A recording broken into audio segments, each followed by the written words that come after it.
60 লক্ষ মানুষকে তালিকার বাইরে রেখে ভোটার তালিকা প্রকাশ করা হলো। টার্গেট করা হলো কিন্তু সেই মুসলমানদের, এবং অজুহাত দায় সব তুলে দেওয়া হলো ইআই এর উপরে, সফটওয়্যারের উপরে। সফটওয়্যারকে অবলম্বন করে কেবল মুসলমানদের টার্গেট করে পশ্চিমবাংলার 60 লক্ষ মানুষকে তালিকার বাইরে রেখে নির্বাচন কমিশন তারা ভোটার তালিকা প্রকাশ করলেন। আমাদের বক্তব্য, আরো এক সপ্তাহ যদি সময় লাগতো, তারপরেও নির্বাচন কমিশন কেন তারা চূড়ান্ত তালিকা তৈরি করার পরে এই তালিকা প্রকাশ করলেন না?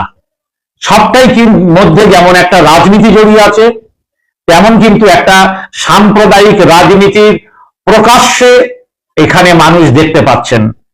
নির্বাচন কমিশন, আমরা বারবার বলেছি যে একটি সাংবিধানিক সংস্থা, কিন্তু সাংবিধানিক সংস্থা যে সাম্প্রদায়িক সংস্থায় পরিণত হয়েছে, তার চূড়ান্ত এবং সর্বোচ্চ চেয়ারে বসে তিনি যে সাম্প্রদায়িক বিভাজনের দায়িত্ব নিয়ে ভোটার তালিকা তৈরি করছেন, এটা কিন্তু আবার একবার প্রমাণ হলো, এবং সমগ্র ভারতবর্ষের মানুষ সেটা দেখলেন। জ্ঞানেশ কুমার, যিনি প্রধান নির্বাচন কমিশনার, আরো 100 বছর বাঁচবেন এটা নয়, কিংবা আরো 50 বছর ক্ষমতায় থাকবেন, চেয়ারে থাকবেন এটাও নয়, তাকে কিন্তু একদিন পদ থেকে সরে যেতে হবে। তারপরে তাকে নিয়ে গোটা দেশের মানুষ কিন্তু মূল্যায়ন করবেন। সেদিন কিন্তু জ্ঞানেশ কুমারের নাম নির্বাচন কমিশনের ইতিহাসে কালো কালি দিয়ে, কালো অক্ষরে বড় বড় করে লেখা থাকবে। আমরা জানি যে ভারতবর্ষের নির্বাচন ব্যবস্থায় স্বচ্ছতা নিয়ে এসেছিলেন টি.এন. শেষান, এবং টি.এন. শেষানকে আজও পর্যন্ত মানুষ সম্মান করেন। কেন? তিনি ভোটারদের নামের ছবি প্রচলন করেছিলেন, ভোটারদের জন্য আই কার্ডের ব্যবস্থা করেছিলেন, সে সবকিছুকে মধ্যে একটা সংস্কার নিয়ে এসেছিলেন, একটা সুনির্দিষ্ট নিয়ম নিয়ে এসেছিলেন।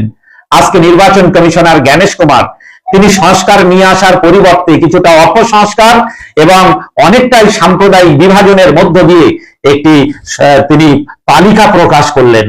বোঝা যায়, বলা হয় যে নির্বাচন কমিশনের অধীনে দেশের সমস্ত অফিসাররা তারা নির্বাচন কমিশনের মধ্যে দায়িত্ব পালন করতে বাধ্য।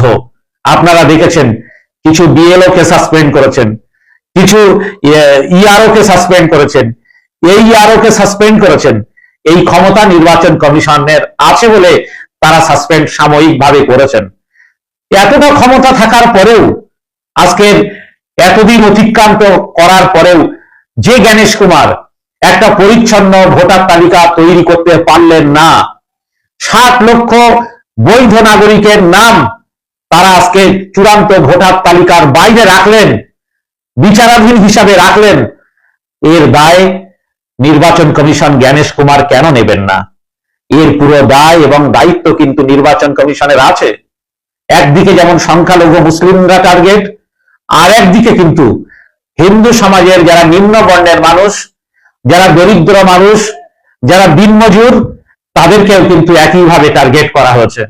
আমরা বারবার বলেছি যে যারা ওপার বাংলা থেকে এসেছিলেন হিন্দু ভাই, মতুয়া হতে পারেন বা অন্যান্য হিন্দু সম্প্রদায়ের মানুষ হতে পারেন, দেশ বিভাজনের কারণে তারা এসেছেন। গাইঘাটার মতুয়া ভাইদের এলাকায় গিয়ে বড় বড় কথা যারা বলে আসেন, তারা আজকে কেন দায় নিচ্ছেন না? কেন মতুয়া ভাইদের নাম বাদ গেল? বাংলাদেশ থেকে আসে, তাদের এত দরদ তাদের প্রতি, এখানকার বিরোধী দলনেতা, ওই ফ্যাসিবাদী রাজনৈতিক দলের নেতা, তারা বর্ডারে গিয়ে বলেন বাংলাদেশে থাকার দরকার নেই, ইউনুসের অত্যাচার তোমাদের সহ্য করতে হবে না, আমরা বুকের দরজা খুলে দিচ্ছি, তোমরা এসো, আমাদের পশ্চিম বাংলায় তোমাদের সব ব্যবস্থা করব। যারা 20 বছর আগে এসেছেন, যারা 15 বছর আগে এসেছেন, তাদের ব্যবস্থা তোমরা করতে পারলে না। তাদের তোমরা ভোটার তালিকায় নাম রাখার পরিবর্তে সেই তালিকায় থাকা নামটা বাদ দিয়ে দিলে, আজকে তাদের জন্য তোমরা কুমিরের মতো করে কাঁদছো। এই কান্নার ভিতরে জেনে রাখবে মানুষ, জনগণ, এরা কিন্তু শেষ কথা বলে। আমরা জানি একই সঙ্গে পবিত্র রমজান মাস চলছে। পবিত্র রমজান মাস চলার কারণে আমরা এখনই বৃহত্তর আন্দোলনে নামা সম্ভব হচ্ছে না, কিন্তু আন্দোলনের পরিকল্পনা আমরা করছি। আগেই ঘোষণা দিয়েছিলাম গান্ধীর দেশে গান্ধীর নীতি, গান্ধীর পথ অবলম্বন করেই কিন্তু আন্দোলন হবে। শান্তিপূর্ণ আন্দোলন হবে। যারা ভীরু, যারা কাপুরুষ, তাদেরকে কিন্তু কেন্দ্রীয় বাহিনী দিয়ে ভয় দেখিয়ে আন্দোলন থেকে দূরে সরিয়ে দেওয়া যায়।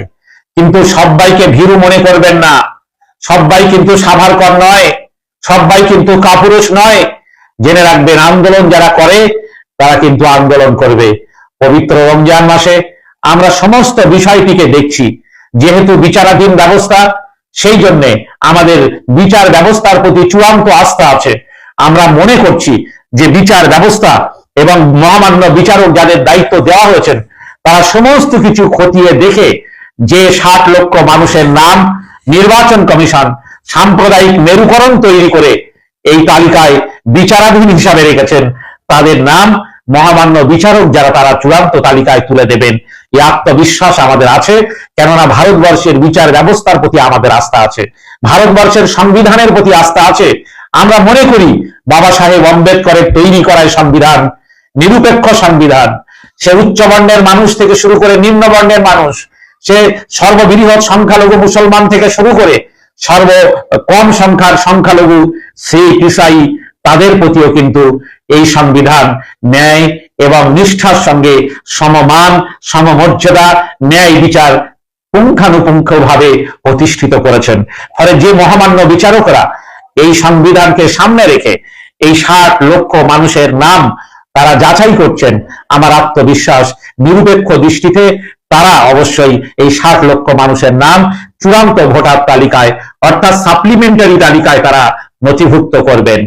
যদি দেখা যায় যে এর উপরেও এই শাসক গোষ্ঠী বা এই যে যারা ফ্যাসিবাদী শক্তি, যারা নির্বাচন কমিশনের নামে নিজেদের রাজনৈতিক এজেন্ডাকে কার্যকরী করতে চাইছে, যদি দেখা যায় যে বিচারকদের তারা সুষ্ঠুভাবে কাজ করতে দিচ্ছেন না, তাহলে কিন্তু জেনে রাখবেন, কেন্দ্রীয় বাহিনীর ভয়ে মানুষ কিন্তু ঘরে বসে থাকবে না।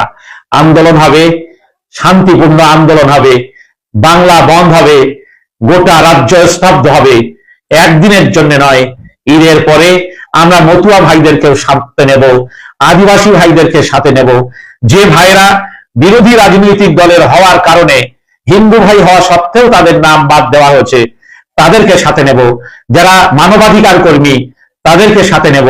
এই ধরনের যারা ধর্ম নিরপেক্ষ মানসিকতার মানুষ, তাদেরকেও সাথে নিয়ে গোটা রাজ্য জুড়ে আন্দোলন হবে। সেই আন্দোলনে কে খুশি হবেন, কোন রাজনৈতিক দলের গায়ে লাগবে, আমরা কিন্তু তা দেখব না। তবে যুব সমাজকে বিশেষ করে বলতে চাই, আন্দোলন যদি শান্তিপূর্ণ হয়, আমার আপনার দাবি মানতে কিন্তু সরকার বাধ্য থাকবে। কিছু ছেলে আছেন যারা অত্যন্ত মূর্খামি করে আন্দোলনকে নষ্ট করার জন্য ওই অপশক্তির পাতা ফাঁদে পা দিয়ে তারা বিভিন্ন জায়গায় পুলিশকে একটা ঢিল ছুড়ে দেন, বিডিও অফিসের দিকে একটা ঢিল মেরে দেন, কোথাও আন্দোলনের মাঝখানে কোথাও একটি ভুল সিদ্ধান্ত নেন। এই ধরনের সিদ্ধান্ত নিয়ে এই বৃহৎ আন্দোলনকে কোনোভাবে নষ্ট করবেন না। পুলিশের দিকে ঢিল ছোড়ার মধ্য দিয়ে, পুলিশের হাত থেকে লাঠি কেড়ে নেওয়ার মধ্য দিয়ে কিন্তু কোনো বাহাদুরি নেই, বরং আন্দোলনকে নষ্ট করার একটা ষড়যন্ত্র আছে। তাই আমি রাজ্যের প্রত্যেকটি ছাত্র যুব ভাইদেরকে অনুরোধ করব যে আপনারা কোনো হঠকারী সিদ্ধান্ত নেবেন না, রাস্তায় নেমে পুলিশের সঙ্গে সংঘাতে জড়াবেন না, শান্তিপূর্ণভাবে রাস্তায় বসে থাকবো। আন্দোলনের সিদ্ধান্ত ঘোষণা হবে, গোটা দিন গোটা রাজ্যে ট্রেন স্তব্ধ থাকবে, বিমান চলাচল বন্ধ থাকবে, গোটা রাজ্যে স্তব্ধ হবে বন্ধে। আমার আশ্বাস এবং আশাবাদী আমরা যে রাজ্যের সংখ্যাগুরু সম্প্রদায়ের মানুষরাও আমাদের সঙ্গে এসে তারা এই বন্ধকে কামিয়াব করবেন। কিন্তু গোটা প্রক্রিয়াটা আগে দেখে নেওয়া হবে, তারপরেই কিন্তু চূড়ান্ত আন্দোলনের নকশা তৈরি করে আমরা শান্তিপূর্ণ আন্দোলন করব। আবারও বলবো, গান্ধীর দেশে গান্ধীর পথ ধরে গান্ধীর মতাদর্শ অনুযায়ী শান্তিপূর্ণ আন্দোলনই কিন্তু আমাদের গণতন্ত্র ফিরিয়ে পাওয়ার আন্দোলনকে সার্থক করবে এবং যারা নাগরিক তাদের নাগরিকত্ব ফিরে পাওয়ার কে সুনিশ্চিত করবে। এটি হবে আমাদের পথ।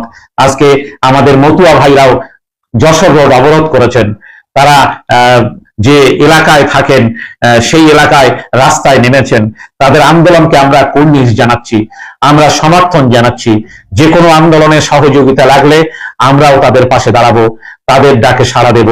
বিগত দিনে যেমন আমরা তাদেরকে ওয়াদা করেছি, আজও তাদের পাশে থাকার ওয়াদা আমরা করছি, আমরা থাকবো এই অঙ্গীকার করছি। আর রাজ্যের সব এলাকার ভাইদের বলবো সংগঠিত হন।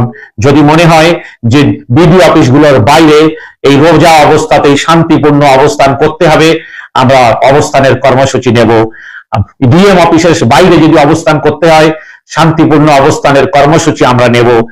নির্বাচন কমিশনের দপ্তরের বাইরেও যদি কর্মসূচি নিতে হয়, সে কর্মসূচি আমরা নেব, কিন্তু ভিন্ন ভিন্ন ভাবে নয়। আমরা ঐক্যবদ্ধভাবে আন্দোলনের পথ তৈরি করার সিদ্ধান্ত নিচ্ছি। আপনারা অপেক্ষা করবেন, ধৈর্য ধরবেন। আপনারা নিশ্চয়ই এই আন্দোলনে সব রকম সহযোগিতা করবেন, এই আশা রাখছি।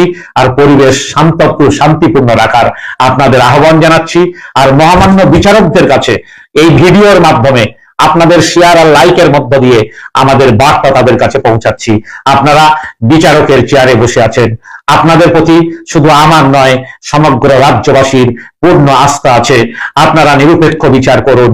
নির্বাচন কমিশন তথা জ্ঞানেশ কুমার যে অনিরপেক্ষ বিচারের মধ্য দিয়ে আজকে কলঙ্কিত ইতিহাস তৈরি করতে চাইছেন, ভারতবর্ষের যে মানব সম্পদ, ভারতবর্ষ আজকে বৃহত্তর গণতান্ত্রিক দেশ, সেই দেশের যে মূল সম্পদ দেশের নাগরিক, সেই নাগরিকদের অধিকার ভোটাধিকার কেড়ে নিতে চাইছে, নিশ্চয়ই তার বিরুদ্ধেও আমাদের মহামান্য বিচারকরা জবাব দেবেন। পরিচ্ছন্ন ভোটার তালিকা তৈরির ক্ষেত্রে তাদের ইতিবাচক পদক্ষেপের মধ্য দিয়ে এবং এই 60 লক্ষ মানুষের যে ভাগ্য ঝুলে আছে, কোথাও একটু নামের বানান ভুল আছে, কোথাও একটু মিসম্যাচ হয়েছে। আমার কাছে অনেক প্রমাণপত্র আছে, অনেক প্রমাণপত্র আমার কাছে এসেছে যে যাদের ম্যাপিং হয়নি, অথচ তারা সংখ্যাগুরু সম্প্রদায়ের মানুষ, নোট ম্যাপিং ছিল, তাদেরকেও চূড়ান্ত ভোটার তালিকায় তাদের নাম এসেছে। আর যাদের ম্যাপিং হয়েছে 2002 সালে নাম ছিল, 2025 সালে নাম আছে, নামের একটা বানান ভুল, ফজলুর রহমান ফজলুর হয়েছে।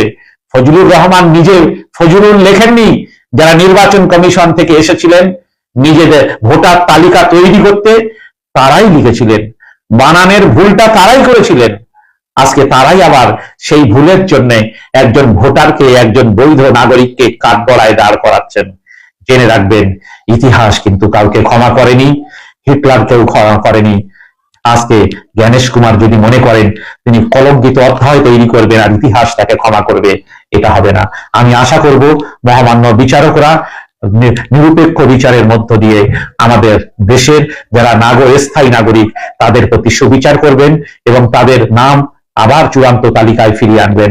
আমি শুধু একটা কথা মনে করিয়ে দিতে চাই, মহামান্য সর্বোচ্চ আদালতের প্রধান বিচারপতির নেতৃত্বাধীন বেঞ্চ পরিষ্কার করে বলেছিলেন যে যাদের নামের সামান্য ভুল আছে তাদেরকে কোনোভাবেই যেন ভোটার তালিকার নাম বাদ দেওয়ার জন্য হেনস্থা না করা হয়।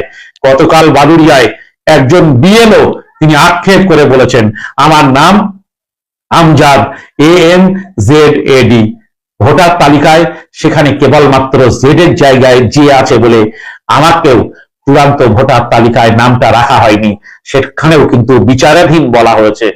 এটি হচ্ছে আজকের একটা বড় প্রহসন যে নির্বাচন কমিশন বহু ক্ষেত্রে তারা আমাদের দেশের সর্বোচ্চ আদালত সুপ্রিম কোর্টের নির্দেশকে পর্যন্ত অমান্য করছে। এটি হচ্ছে জ্ঞানেশ কুমারের বড় ঔদ্ধত্য। এই ঔদ্ধত্যের জবাব আমরা দেব, ভারতবর্ষের মানুষ কিন্তু দেবেন। সবাই ভালো থাকবেন, অপেক্ষা করবেন, নজর রাখবেন আর আপনারা আন্দোলনের প্রস্তুতি নেবেন। ইনশাআল্লাহ আমরা কামিয়াব হব।